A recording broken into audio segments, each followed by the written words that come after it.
মুশকিল হলো নতুন ছেলেরা নতুন বিয়ে করার পর যদি শ্বশুরদের পা ছুঁয়ে সালাম না দেয়, শ্বশুরা মনে করে বেয়াদ্দব ছেলে।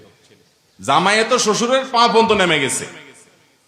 আল্লাহ বলছেন সালামের জবাব দিতে হলে যে সালাম দিছে সে যতটুকু দিছে জবাবে আর একটু বাড়াই দিতে হবে।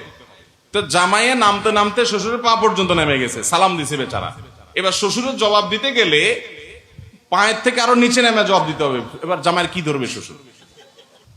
এরপর প্রশ্ন হলো, পা ছুঁয়ে সালাম দেওয়ার বিধান কি? এটা আমাদের দেশে বহুল প্রচলিত একটা কালচার, একটা সংস্কৃতি, যে মুরব্বীদেরকে পা ছুঁয়ে সালাম দিতে হয়। বিশেষ করে নতুন জামাই আসলে শ্বশুর শাশুড়ি অন্যদের পা ছুঁয়ে সালাম দিতে হয়। আমরা এটা বিভিন্ন জায়গায় জবাব দিয়েছি। সালাম হয় মুখে, সালামের জন্য কোনো পায়ে হাত দেওয়ার দরকার হয় না। আসসালামু আলাইকুম ওয়া রাহমাতুল্লাহ, এটা হলো সালাম। এই সালাম শিখিয়েছেন আমাদেরকে প্রিয় নবী সাল্লাল্লাহু আলাইহি সাল্লাম। এছাড়া পাও ধরতে হবে সালাম দিতে গিয়ে, এরকম কোন শিক্ষা কোরআন হাদিসে দেওয়া হয় নাই। এটা হিন্দুদের চরণ ধুলি নেওয়া, চরণ ধুলি মানে পায়ের ময়লা নেওয়া, মুরব্বীর পা থেকে ধুলা নেওয়া।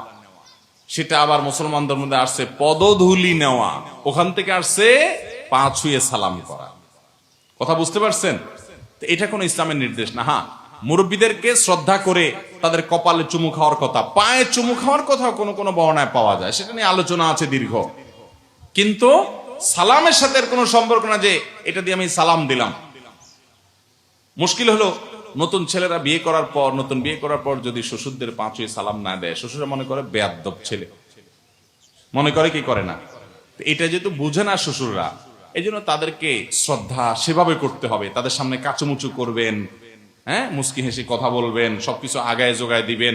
আপনার আচার আচরণ থেকে উনি বুঝে নিবে যে না, ওর মধ্যে আদবের কোনো কমতি নাই, এবং বুঝাই দিবেন যে পা ছুঁয়ে সালাম কেন করছেন না। ডাইরেক্ট বলতে পারছেন না, আরেকজনকে দিয়ে বুঝাই দিবেন, কিন্তু আপনার আচার আচরণ দিয়ে আপনি পোষায় দিবেন যে আপনার ভদ্রতার কোনো কমতি নাই। আল্লাহ আমাদের সবাইকে বিনয়ী হওয়ার তৌফিক দান করুন, ভদ্র হওয়ার তৌফিক দান করুন।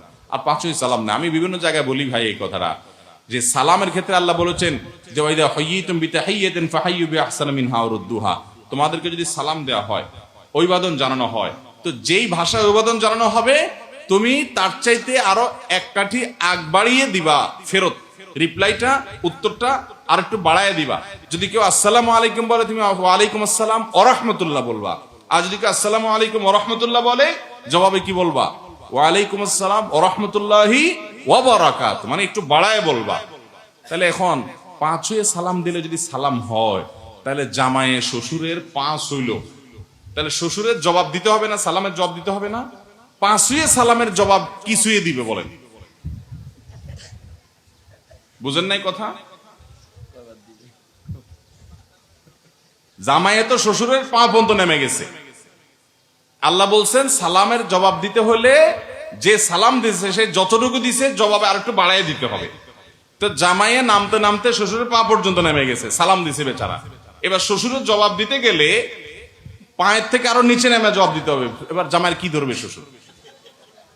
হ্যাঁ, কি ধরবে? ও পা জড়াই ধরবে বুকের সাথে। তাহলে বোঝা গেল এটা সুন্নাহ বা কোরআন হাদিস সমর্থিত কোনো আমল না। মুরব্বীরা যারা এটা নিয়ে মনে কষ্ট পান, তারা আপনাদের এই ভুলটা শুধরায় নেন, মনে কষ্ট পাওয়ার কিছু না। সালাম হবে মুখে, ছেলে ভদ্র, এটা আচার আচরণ দ্বারা বোঝা যাবে। কত ছেলে বিয়ের সময় শ্বশুরের পা ছুঁয়ে সালাম করতে করতে করতে শেষ, এরপর আপনার মায়েরা নিয়ে ছুঁড়ে আছে না নাই? তাহলে এই পা ছুঁয়ে সালাম দিলে ছেলে ভদ্র, আর নাহলে ছেলে বেয়াদ্দব, এত সহজ হিসাব নিকাশ করা যাবে। আমরা সুন্নত মেনে চলবো। নবীজি আমাদেরকে সালাম শিখেছেন না শিখান নাই? কিভাবে সালাম শিখিয়েছেন? মুখে সালাম। সালাম কখনো পা ধরে হয় না, কিছু ধরাধরির দরকার নাই, এটা মুখে সালাম দিবে।